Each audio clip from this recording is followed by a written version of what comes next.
ओम शांति। 16 जनवरी 2025 के ईश्वरीय महावाक्य। पहले सुनते हैं मुरली के मुख्य पॉइंट्स। बाबा ने कहा, हर एक ब्राह्मण बच्चे को अपने चार्ट में चेक करना चाहिए कि हम कितने पुण्य आत्मा बने हैं। अभी तक पाप बहुत हैं, इसलिए जितना हो सके याद में रहो, तभी पाप कटेंगे और पुण्य आत्मा बनेंगे। भले कर्मातीत अवस्था तो पिछाड़ी में होगी और पिछाड़ी में ही कयामत का समय होने के कारण सबका हिसाब किताब जुगतू होगा। फिर बाबा ने कहा, जो टीचर बन बहुतों को रास्ता बताते हैं, अनेकों का कल्याण करते हैं, ऐसे सर्विसेबल बच्चे बाप को भी प्रिय लगते हैं। सर्विस करने वालों का चार्ट अच्छा रहता है। जो सारा दिन सर्विस पर रहते, उनके बहुत विकर्म विनाश हो जाते हैं। इसलिए बाप ने तुमको जो समझाया है वह औरों को समझाते रहो।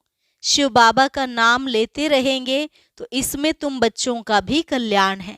लास्ट में बाबा ने कहा, यह बड़ी मंजिल है, देह सहित और कोई भी याद ना रहे।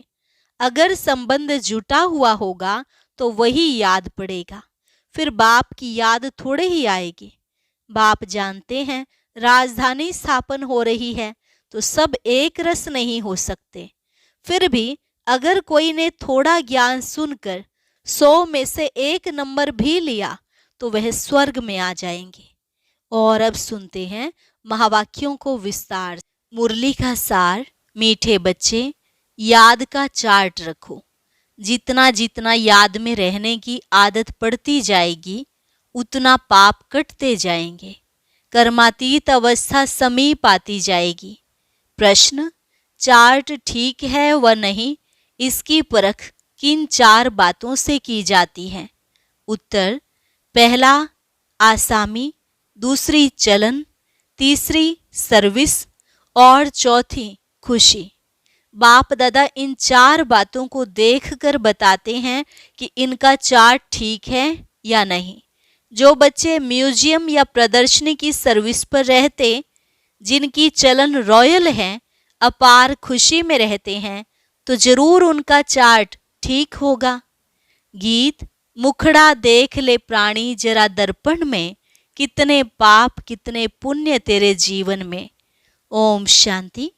बच्चों ने गीत सुना, इसका अर्थ भी अंदर जानना चाहिए कि कितने पाप बचे हुए हैं, कितने पुण्य जमा है, अर्थात आत्मा को सतो प्रधान बनाने में कितना समय है, अभी कितने तक पावन बने हैं, यह समझ तो सकते हैं ना।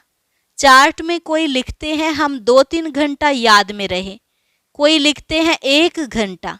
यह तो बहुत कम हुआ। कम याद करेंगे तो कम पाप कटेंगे। अभी तो पाप बहुत है ना जो कटे नहीं हैं। आत्मा को ही प्राणी कहा जाता है। तो अब बाप कहते हैं, हे आत्मा, अपने से पूछो इस हिसाब से कितने पाप कटे होंगे। चार्ट से मालूम पड़ता है हम कितने पुण्य आत्मा बने हैं। यह तो बाप ने समझाया है। कर्मातीत अवस्था अंत में होगी। याद करते करते आदत पड़ जाएगी तो फिर ज्यादा पाप कटने लगेंगे। अपनी जांच करनी है हम कितना बाप की याद में रहते हैं। इसमें गप मारने की बात नहीं, यह तो अपनी जांच करनी होती है। बाबा को अपना चार्ट लिख कर देंगे तो बाबा झट बताएंगे कि यह चार्ट ठीक है व नहीं। आसामी, चलन, सर्विस और खुशी को देख बाबा झट समझ जाते हैं कि इनका चार्ट कैसा है। घड़ी घड़ी याद किन को रहती होगी? जो म्यूजियम अथवा प्रदर्शनी की सर्विस में रहते हैं। म्यूजियम में तो सारा दिन आना जाना रहता है। दिल्ली में तो बहुत आते रहेंगे। घड़ी घड़ी बाप का परिचय देना पड़ता है। समझो किसको तुम कहते हो विनाश में बाकी थोड़े वर्ष हैं। कहते हैं यह कैसे हो सकता है? फट से कहना चाहिए, यह कोई हम थोड़े ही बताते हैं, भगवानुवाच है ना। भगवानुवाच तो जरूर सत्य ही होगा ना। इसलिए बाप समझाते हैं, घड़ी घड़ी बोलो, यह शिव बाबा की श्रीमत है। हम नहीं कहते, श्रीमत उनकी है, वह है ही ट्रुथ। पहले पहले तो बाप का परिचय जरूर देना पड़ता है। इसलिए बाबा ने कहा है, हर एक चित्र में लिख दो शिव भगवानु आज। वह तो एक्यूरेट ही बताएंगे, हम थोड़े ही जानते थे। बाप ने बताया है तब हम कहते हैं। कभी कभी अखबार में भी डालते हैं, फलाने ने भविष्यवाणी की है कि विनाश जल्दी होगा। अब तुम तो हो बेहद बाप के बच्चे। प्रजापिता ब्रह्मा कुमार कुमारियां तो बेहद के हैं ना। तुम बताएंगे हम बेहद बाप के बच्चे हैं। वही पतित पावन ज्ञान का सागर है। पहले यह बात समझाकर पक्का कर फिर आगे बढ़ना चाहिए। शिव बाबा ने कहा है, यादव कौरव आदि विनाश काले विपरीत बुद्धि। शिव बाबा का नाम लेते रहेंगे तो इसमें बच्चों का भी कल्याण है। शिव बाबा को ही याद करते रहेंगे। बाप ने जो तुमको समझाया है वह तुम फिर औरों को समझाते रहो तो सर्विस करने वालों का चार्ट अच्छा रहता होगा। सारे दिन में 8 घंटा सर्विस में बिजी रहते हैं, करके 1 घंटा रेस्ट लेते होंगे, फिर भी 7 घंटे तो सर्विस में रहते हैं ना। तो समझना चाहिए उनके विकर्म बहुत विनाश होते होंगे। बहुतों को घड़ी घड़ी बाप का परिचय देते हैं तो जरूर ऐसे सर्विसेबल बच्चे बाप को भी प्रिय लगेंगे। बाप देखते हैं यह तो बहुतों का कल्याण करते हैं। रात दिन इनको यही चिंतन है, हमको बहुतों का कल्याण करना है। बहुतों का कल्याण करना गोया अपना करते हैं। स्कॉलरशिप भी उनको मिलेगी जो बहुतों का कल्याण करते हैं। बच्चों को तो यही धंधा है, टीचर बन बहुतों को रास्ता बताना है। पहले तो यह नॉलेज पूरी धारण करनी पड़े। कोई का कल्याण नहीं करते तो समझा जाता है इनकी तकदीर में नहीं है। बच्चे कहते हैं, बाबा हमको नौकरी से छुड़ाओ, हम इस सर्विस में लग जाएं। बाबा भी देखेंगे बरोबर यह सर्विस के लायक है, बंधन मुक्त भी हैं। तब कहेंगे भले 500 1000 कमाने से तो इस सर्विस में लग बहुतों का कल्याण करो। अगर बंधन मुक्त हैं तो सो भी बाबा सर्विसेबल देखेंगे तो राय देंगे। सर्विसेबल बच्चों को तो जहां तहां बुलाते रहते हैं। स्कूल में स्टूडेंट पढ़ते हैं ना, यह भी पढ़ाई है, यह कोई कॉमन मत नहीं है। सत्य माना ही सच बोलने वाला। हम श्रीमत पर आपको यह समझाते हैं, ईश्वर की मत अभी ही तुमको मिलती है। बाप कहते हैं तुमको वापस जाना है, अब बेहद सुख का वर्षा लो। कल्प कल्प तुमको वर्षा मिलता आया है, क्योंकि स्वर्ग की स्थापना तो कल्प कल्प होती है ना। यह किसको पता नहीं है कि 5000 वर्ष का यह सृष्टि चक्र है। मनुष्य तो बिल्कुल ही घोर अंधियारे में है, तुम अभी घोर रोशनी में हो। स्वर्ग की स्थापना तो बाप ही करेंगे। यह तो गायन है, भंभोर को आग लग गई तो भी अज्ञान नींद में सोए रहे। तुम बच्चे जानते हो बेहद का बाप ज्ञान का सागर है। ऊंचते ऊंच बाप का कर्तव्य भी ऊंच है। ऐसे नहीं ईश्वर तो समर्थ है, जो चाहे सो करे नहीं। यह भी ड्रामा अनादि बना हुआ है, सब कुछ ड्रामानुसार ही चलता है। लड़ाई आदि में कितने मरते हैं, यह भी ड्रामा में नूंद है। इसमें भगवान क्या कर सकते हैं। अर्थक्वेक आदि होती है तो कितनी रड़ियां मारते हैं, हे भगवान, परंतु भगवान क्या कर सकते हैं। भगवान को तो तुमने बुलाया है आकर विनाश करो, पतित दुनिया में बुलाया है स्थापना करके सबका विनाश करो। मैं करता नहीं हूं, यह तो ड्रामा में नूंद है। खूने नाहे खेल हो जाता है, इसमें बचाने आदि की तो बात ही नहीं। तुमने कहा है पावन दुनिया बनाओ तो जरूर पतित आत्माएं जाएंगी ना। कोई तो बिल्कुल समझते नहीं है, श्रीमत का अर्थ भी नहीं समझते हैं। भगवान क्या है कुछ नहीं समझते। कोई बच्चा ठीक पढ़ता नहीं है तो माँ बाप कहते तुम तो पत्थर बुद्धि हो। सतयुग में तो ऐसे नहीं कहते, कलयुग में है ही पत्थर बुद्धि। पारस बुद्धि यहाँ कोई हो न सके। आजकल तो देखो मनुष्य क्या क्या करते रहते हैं। एक हार्ट निकाल दूसरी डाल देते हैं। अच्छा, इतनी मेहनत कर यह किया, परंतु इससे फायदा क्या? करके थोड़े दिन और जीता रहेगा। बहुत रिद्धि सिद्धि सीख कर आते हैं, फायदा तो कुछ भी नहीं। भगवान को याद ही इसलिए करते हैं कि हमको आकर पावन दुनिया का मालिक बनाओ। हम पतित दुनिया में रह बहुत दुखी हुए हैं। सतयुग में तो कोई बीमारी आदि दुख की बात होती नहीं। अभी बाप द्वारा तुम कितना ऊंच पद पाते हो। यहाँ भी मनुष्य पढ़ाई से ही ऊंच डिग्री पाते हैं, बड़े खुश रहते हैं। तुम बच्चे समझते हो, यह तो बाकी थोड़े रोज जिएंगे। पापों का बोझा तो सिर पर बहुत है, बहुत सजाएं खाएंगे। अपने को पतित तो कहते हैं ना, विकार में जाना पाप नहीं समझते। पाप आत्मा तो बनते हैं ना। कहते हैं गृहस्थ आश्रम तो अनादि चला आता है। समझाया जाता है सतयुग त्रेता में पवित्र गृहस्थ आश्रम था, पाप आत्माएं नहीं थे। यहाँ पाप आत्माएं हैं, इसलिए दुखी हैं। यहाँ तो अल्पकाल का सुख है। बीमार हुआ, यह मरा। मौत तो मुख खोल कर खड़ा है, अचानक हार्ट फेल हो जाते हैं। यहाँ है ही काग विष्टा समान सुख। वहां तो तुमको अथाह सुख है। तुम सारे विश्व के मालिक बनते हो। किसी भी प्रकार का दुख नहीं होगा, न गर्मी न ठंडी होगी। सदैव बाहरी मौसम होगा। तत्व भी ऑर्डर में रहते हैं। स्वर्ग तो स्वर्ग ही है, रात दिन का फर्क है। तुम स्वर्ग की स्थापना करने के लिए ही बाप को बुलाते हो। आकर पावन दुनिया स्थापन करो, हमको पावन बनाओ। तो हर एक चित्र पर शिव भगवानुवाच लिखा हुआ हो। इसमें घड़ी घड़ी शिव बाबा याद आएगा। ज्ञान भी देते रहेंगे। म्यूजियम अथवा प्रदर्शनी की सर्विस में ज्ञान और योग दोनों इकट्ठे चलते हैं। याद में रहने से नशा चढ़ेगा। तुम पावन बन सारे विश्व को पावन बनाते हो। जब तुम पावन बनते हो तो जरूर सृष्टि भी पावन चाहिए।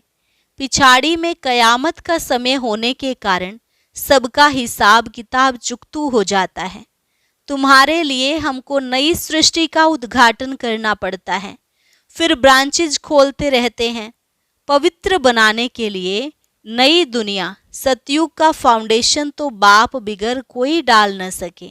तो ऐसे बाप को याद भी करना चाहिए। तुम म्यूजियम आदि का उद्घाटन बड़े आदमियों से कराते हो तो आवाज होगा, मनुष्य समझेंगे यहाँ यह भी आते हैं। कोई कहते हैं तुम लिख कर दो, हम बोलेंगे, वह भी रॉन्ग हो गया।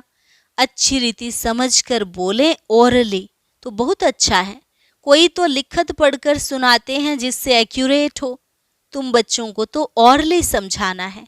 तुम्हारी आत्मा में सारी नॉलेज है ना, फिर तुम औरों को देते हो। प्रजा वृद्धि को पाती है, आदमशुमारी भी बढ़ती जाती है ना, सब चीज बढ़ती रहती है। झाड़ सारा जड़जड़ी भूत हो गया है। जो अपने धर्म वाले होंगे वह निकल आएंगे। नंबरवार तो है ना, सब एक रस नहीं पढ़ सकते हैं। कोई 100 से 1 मार्क भी उठाने वाले हैं। थोड़ा भी सुन लिया, 1 मार्क मिली तो स्वर्ग में आ जाएंगे। यह है बेहद की पढ़ाई, जो बेहद का बाप ही पढ़ाते हैं। जो इस धर्म के होंगे वह निकल आएंगे। पहले तो सबको मुक्ति धाम अपने घर जाना है, फिर नंबरवार आते रहेंगे। कोई तो त्रेता के अंत तक भी आएंगे। भल ब्राह्मण बनते हैं, लेकिन सभी ब्राह्मण कोई सतयुग में नहीं आते, त्रेता अंत तक आएंगे। यह समझने की बातें हैं। बाबा जानते हैं राजधानी स्थापन हो रही है, सब एक रस हो नहीं सकते। राजाई में तो सब वैरायटी चाहिए। प्रजा को बाहर वाला कहा जाता है। बाबा ने समझाया था वहाँ वजीर आदि की दरकार नहीं रहती।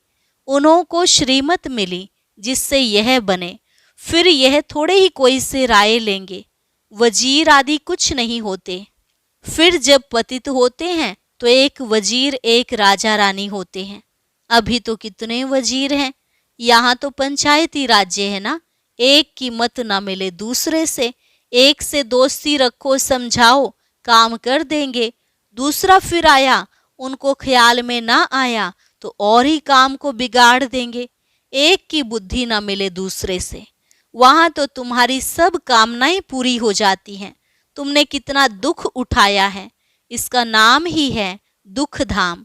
भक्ति मार्ग में कितने धक्के खाए हैं, यह भी ड्रामा। जब दुखी हो जाते हैं तब बाप आकर सुख का वर्षा देते हैं। बाप ने तुम्हारी बुद्धि कितनी खोल दी है। मनुष्य तो कह देते साहूकारों के लिए स्वर्ग है, गरीब नरक में है। तुम यथार्थ रीति जानते हो स्वर्ग किसको कहा जाता है। सतयुग में थोड़े ही कोई रहम दिल कह बुलाएंगे, यहाँ बुलाते हैं रहम करो, लिबरेट करो। बाप ही सबको शांति धाम, सुख धाम ले जाते हैं। अज्ञान काल में तुम भी कुछ नहीं जानते थे। जो नंबर 1 तमो प्रधान, वही फिर नंबर 1 सतो प्रधान बनते हैं। यह अपनी बड़ाई नहीं करते हैं, बड़ाई तो एक की ही है। लक्ष्मी नारायण को भी ऐसा बनाने वाला तो वह है ना। ऊंचते ऊंच भगवान, वह बनाते भी ऊंच हैं। बाबा जानते हैं सब तो ऊंच नहीं बनेंगे, फिर भी पुरुषार्थ करना पड़े। यहाँ तुम आते ही हो नर से नारायण बनने। कहते हैं बाबा हम तो स्वर्ग की बादशाही लेंगे, हम सत्यनारायण की सच्ची कथा सुनने आए हैं। बाबा कहते अच्छा, तेरे मुख में गुलाब, मेहनत करो। सब तो लक्ष्मी नारायण नहीं बनेंगे। यह राजधानी स्थापन हो रही है। राजाई घराने में, प्रजा घराने में चाहिए तो बहुत ना। आश्चर्यवत सुनंती कथंती फारकती देवंती, फिर वापिस भी आ जाते हैं। जो बच्चे अपनी कुछ न कुछ उन्नति करते हैं तो चढ़ पड़ते हैं, सरेंडर होते ही हैं गरीब। देह सहित और कोई भी याद ना रहे, बड़ी मंजिल है। अगर संबंध जुटा हुआ होगा तो वह याद जरूर पड़ेंगे। बाप को क्या याद पड़ेगा, सारा दिन बेहद में ही बुद्धि रहती है, कितनी मेहनत करनी पड़ती है। बाप कहते हैं मेरे बच्चों में भी उत्तम मध्यम कनिष्ठ हैं। दूसरे कोई आते हैं तो भी समझते हैं यह पतित दुनिया के हैं, फिर भी यज्ञ की सर्विस करते हैं तो रिगार्ड देना पड़ता है।